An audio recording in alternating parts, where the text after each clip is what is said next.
Good morning बच्चों, मैं पूनम भारद्वाज आपके समक्ष प्रस्तुत हूँ कक्षा 9वीं के लिए रीढ़ की हड्डी पाठ के प्रश्नोत्तर लेकर। यह पाठ एक व्यंग्य है। व्यंग्य पर आधारित एक एकांकी है जिसमें समाज के दकियानुसी रूढ़िवादी विचार वाले लोगों पर व्यंग्य किया गया है। तो शुरुआत करते हैं हम इसके प्रश्नोत्तरों की। पहला प्रश्न है, रामस्वरूप और गोपाल प्रसाद बात बात पर एक हमारा ज़माना था कहकर अपने समय की तुलना वर्तमान समय से करते हैं। इस प्रकार की तुलना करना कहाँ तक तर्कसंगत है? तो इसका उत्तर है रामस्वरूप और गोपाल प्रसाद, जो इस पाठ के प्रमुख पात्र हैं। दोनों पुराने ज़माने के बुजुर्ग हैं। दोनों को वर्तमान समाज की तुलना में अपना ज़माना याद आता है। आप लोगों ने अपने घर में भी देखा होगा, जो बड़े बूढ़े हैं वो अपने ज़माने की बातें करते रहते हैं और उसकी तुलना करते हैं आज के समय की उस अपने समय से। ये याद आनी स्वाभाविक हैं, याद आती भी हैं, इन्हें भूला नहीं जा सकता और इन यादों के लिए इन्हें किसी प्रकार का कोई प्रयत्न भी नहीं करना पड़ता, क्योंकि यादें तो अपने आप आती हैं। परंतु इनको दूसरों के सामने प्रकट करके उन्हें नीचा दिखाना बिल्कुल गलत है कि हमारा ज़माना अच्छा था, तुम्हारा ज़माना बुरा है। तो इस तरह की तुलना करना सरासर गलत। वैसे भी हर ज़माने की अपनी स्थितियां होती हैं। ज़माना बदलता है तो उसमें कुछ कमियों के साथ कुछ सुधार भी आते हैं। धीरे धीरे समाज तरक्की करता है और हर पुरानी चीज़ जो रूढ़िवादी होती है उसमें बदलाव आना भी ज़रूरी है। परंतु बुजुर्ग लोग अपना ही पक्ष रखते हैं और प्रायः अपने पक्ष में एक तरफा अनुभव ही सुनते हैं। उनकी इस तरह की सोच बन जाती है कि जो उनके ज़माने में था या उन्होंने जो किया वह बहुत अच्छा है, जो कि तर्कसंगत नहीं है। यह मनोरंजन के लिए तो ठीक है, किंतु इसका कोई भी महत्व नहीं है। अब दूसरा प्रश्न है बच्चों, रामस्वरूप का अपनी बेटी को उच्च शिक्षा दिलवाना और विवाह के लिए छिपाना, यह विरोधाभास उनकी किस विवशता को उजागर करता है? विवशता का अर्थ क्या है? मजबूरी। ठीक है, मतलब दो तरह की बातें हो रही हैं। रामस्वरूप अपनी बेटी को पढ़ाता भी है और साथ ही साथ जब विवाह का वक्त आता है तो वो इसे छिपाता है। तो ये जो हो रहा है ये किस मजबूरी के कारण हो रहा है? तो बच्चों, रामस्वरूप अपनी बेटी को बीए तक पढ़ाता है, ग्रेजुएट करवाता है। ग्रेजुएट क्या होता है? बीए, बीएससी, बीकॉम तक की जो शिक्षा होती है उसे ग्रेजुएशन कहते हैं। दूसरा प्रश्न है बच्चों, रामस्वरूप का अपनी बेटी को उच्च शिक्षा दिलवाना और विवाह के लिए छिपाना, यह विरोधाभास उनकी किस विवशता को उजागर करता है? रामस्वरूप जिसने अपनी बेटी को उच्च शिक्षा दिलवाई, उसे बीए करवाया, ग्रेजुएशन करवाई उसे, ग्रेजुएशन बीए, बीकॉम, बीएससी आदि तक की जो पढ़ाई होती है उसे कहते हैं। और विवाह के लिए छिपाना, अब उसने दो बातें की यहाँ पर, बेटी को पढ़ाया भी और जब विवाह का वक्त आया तो उसकी शिक्षा को छिपाया। यह विरोधाभास उनकी किस विवशता को, किस मजबूरी को प्रकट करता है? रामस्वरूप अपनी बेटी को बीए तक पढ़ाता है, वह उसे उच्च शिक्षा दिलवाना अपना कर्तव्य मानता है। वो समझता है कि हाँ, बेटियों को पढ़ाना चाहिए, उन्हें उच्च शिक्षा दिलवानी चाहिए। परंतु जब उसके विवाह का समय आता है तो उसे समाज की पिछड़ी मनोभावना का शिकार होना पड़ता है, क्योंकि समाज में बहुत से लोग अभी भी ऐसे हैं जो लड़कियों की शिक्षा को सही नहीं मानते और वो बस इतना ही चाहते हैं कि लड़कियां घर का काम करें। तो जब विवाह का वक्त आता है तो लड़के वाले यही मांग करते हैं कि लड़की कम पढ़ी लिखी हो, ज़्यादा से ज़्यादा मैट्रिक पास हो, मैट्रिक 10वीं। लोग शिक्षित बहू को स्वीकार करने के लिए तैयार नहीं हैं, क्योंकि जब शिक्षित बहू आएगी तो वो हो सकता है किसी भी बात पर अपने तर्क और वितर्क सामने रख सके जो ससुराल पक्ष के लोगों को सहन नहीं होते।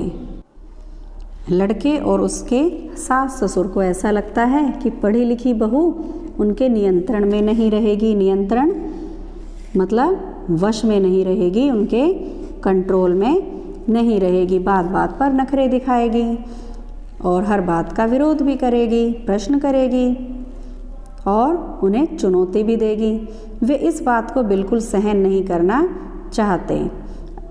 सीधा सीधा अर्थ ये है कि बहू की आवाज़ को वो सुनना नहीं चाहते, बस वो दबी चिथी रहे और घर के काम करें। इसलिए वे कम पढ़ी लिखी बहू चाहते हैं जो कभी भी अपना पक्ष ना रखे। इस कारण रामस्वरूप और उमा की स्थिति बड़ी अजीब हो जाती है। क्यों? क्योंकि उमा पढ़ी लिखी है। और रामस्वरूप की स्थिति क्यों विचित्र होती है? क्योंकि अब वो कह रहा है कि अब उसकी लड़की का विवाह कैसे होगा। उन्हें विवाह के लिए उमा की उच्च शिक्षा को छिपाने के लिए फिर मजबूर होना पड़ता है। तीसरा प्रश्न है बच्चों, अपनी बेटी का रिश्ता तय करने के लिए रामस्वरूप उमा से जिस प्रकार के व्यवहार की अपेक्षा कर रहे हैं वह उचित क्यों नहीं है। अपनी बेटी का रिश्ता तय करने के लिए रामस्वरूप अपनी बेटी से अपेक्षा करते हैं कि वह सज धज कर सुंदर रूप में पेश आए, जैसा कि हमारे समाज में होता है। देखने दिखाने का एक सिस्टम है। लड़के वाले आते हैं, लड़की को देखते हैं, जैसे वो कोई सामान देख रहे हो तो कुछ भी अगर आपको दिखाना है तो उसे सजा धजा कर डेकोरेट करना होता है। तो इसी तरह से रामस्वरूप भी चाहता है कि उसकी बेटी भी सज धज कर सुंदर रूप में पेश आए ताकि लड़के वाले उसे पसंद कर लें।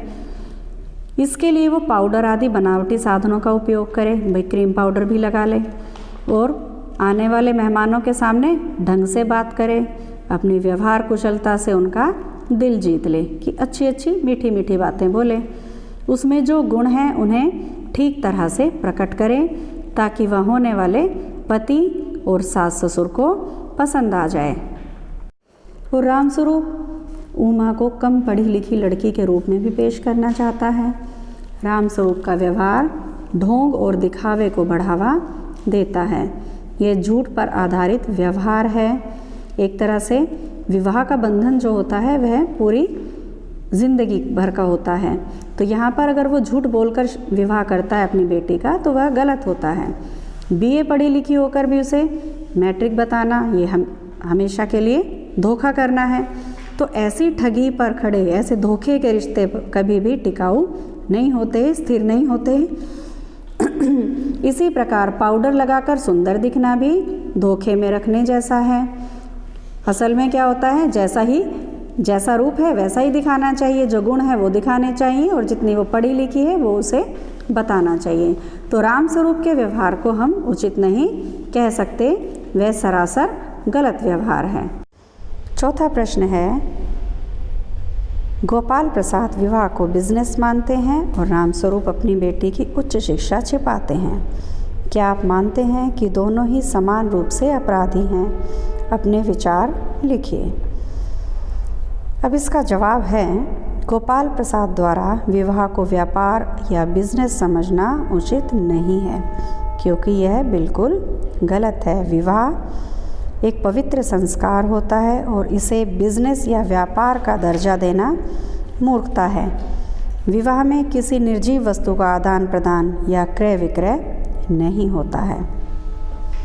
यह कोई निर्जीव वस्तु नहीं है, कोई मेज कुर्सी नहीं है या कोई पशु नहीं है कि उसका आदान प्रदान किया जाए या उसका खरीद फरोख्त की जाए, ऐसा बिल्कुल भी नहीं होता है। गोपाल प्रसाद विवाह को बिजनेस समझते हैं, एक व्यापार की तरह ले रहे हैं और इसी तरह से वो विवाह के बारे में बात करने आए हैं, लेकिन एक बिजनेस की तरह डील कर रहे हैं। इसी कारण लड़की के बारे में पूरी जांच पड़ताल करते हैं, जैसे कि दुकान में कोई चीज़ देखने गए हैं और उसके बारे में अच्छी तरह से जांच पड़ताल कर रहे हों।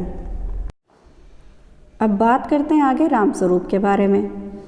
वो लड़की का पिता होने के कारण और लड़की को विवाह के बंधन में बांधने के लिए रामस्वरूप अपनी लड़की की पढ़ाई को छिपाता है। क्यों? क्योंकि उसे विवाह करना था और उसको उसके योग्य वर नहीं मिल रहा था। रामस्वरूप चाहते हैं कि उनकी लड़की का विवाह यदि उसे कम पढ़ी लिखी लड़की बताने में संपन्न हो जाता है, भाई उसे अगर कम पढ़ा लिखा बता दिया जाए और उससे अगर उसे कोई अच्छा वर मिल जाता है तो ठीक है, परंतु देखा जाए तो दोनों ही अपनी अपनी जगह गलत धारणाएं रखते हैं। बेटी को उच्च शिक्षा दिलाना किसी भी प्रकार का कोई अपराध नहीं है और विवाह एक बिजनेस बिल्कुल नहीं हो सकता। यह तो दो लोगों को पवित्र रिश्ते में बांधने का कार्य करता है। इस प्रकार हमारी दृष्टि में दोनों ही रामस्वरूप और गोपाल प्रसाद समान रूप से अपराधी हैं। तो बच्चों अब हम चलते हैं 5वें प्रश्न की ओर। आपके लाडले बेटे की रीढ़ की हड्डी है भी या नहीं? उमा इस कथन के माध्यम से शंकर की किन कमियों की ओर संकेत करना चाहती है? रीढ़ की हड्डी से तात्पर्य है कि रीढ़ की हड्डी पर पूरा शरीर टिका होता है, एक तरह से कॉन्फिडेंस, आत्मविश्वास। तो वो कहती है आपके लाडले की, किसे कहा? गोपाल प्रसाद को। और लाडला कौन है यहाँ पर? शंकर। रीढ़ की हड्डी है भी या नहीं? उमा इस कथन के माध्यम से शंकर की निम्नलिखित कमियों की ओर संकेत करना चाहती है। तो पहली कमी क्या है? गोपाल प्रसाद का लड़का शंकर स्वयं अनेक बुराइयों और कमियों से युक्त है, उसमें बहुत सी बुराइयां हैं, बहुत सी कमियां हैं। फिर भी गोपाल प्रसाद अपने लड़के के लिए एक सर्वगुण संपन्न लड़की की तलाश में है। खुद के बेटे में बहुत कमियां हैं, लेकिन बहू कैसी चाहिए? सब गुणों से संपन्न चाहिए, हर गुण हो उसके अंदर, ऐसी लड़की चाहिए। और दूसरा, शंकर चरित्र से अच्छा लड़का नहीं है, उसका चरित्र भी अच्छा नहीं है। वह लड़कियों के हॉस्टल के चक्कर लगाते हुए भी पकड़ा गया था और मार खाते खाते भी बचा था। एक तरह से उसकी पिटाई हो भी गई थी, लेकिन उसे नौकरानी के पैरों में पड़कर माफ़ी भी मांगनी पड़ी थी। थर्ड पॉइंट है, वह सीधा खड़ा भी नहीं हो सकता, वो झुककर चलता है, इसलिए ऐसा लगता है कि वह शरीर से भी कमज़ोर है। चौथा पॉइंट है, उसमें आत्मविश्वास की कमी है, उसमें कॉन्फिडेंस नहीं है, स्वाभिमान नहीं है, उसका कोई अपना निजी मत नहीं है, वो अपनी कोई राय नहीं दे सकता क्योंकि वो पढ़ा लिखा है, लेकिन फिर भी अपने पिता की सही गलत हर तरह की बातों में हाँ हाँ करता रहता है। पांचवा पॉइंट है, वह वर्तमान समय में भी रूढ़िवादी विचारों से ग्रस्त व्यक्ति है। आज के ज़माने में भी जब लड़कियों की शिक्षा के बारे में खुले रूप में बात की जाती है, वह अपनी पुरानी रूढ़िवादी विचारों से ग्रस्त व्यक्ति है। तो बच्चों, ये थे आपके रीढ़ की हड्डी पाठ के 1 से 5 तक के प्रश्न। इन्हें आप ध्यानपूर्वक सुनिए और समझिए और याद कीजिए। इससे आगे के प्रश्न हम आपको अगली वीडियो में करवाएंगे। तब तक के लिए बाय बाय।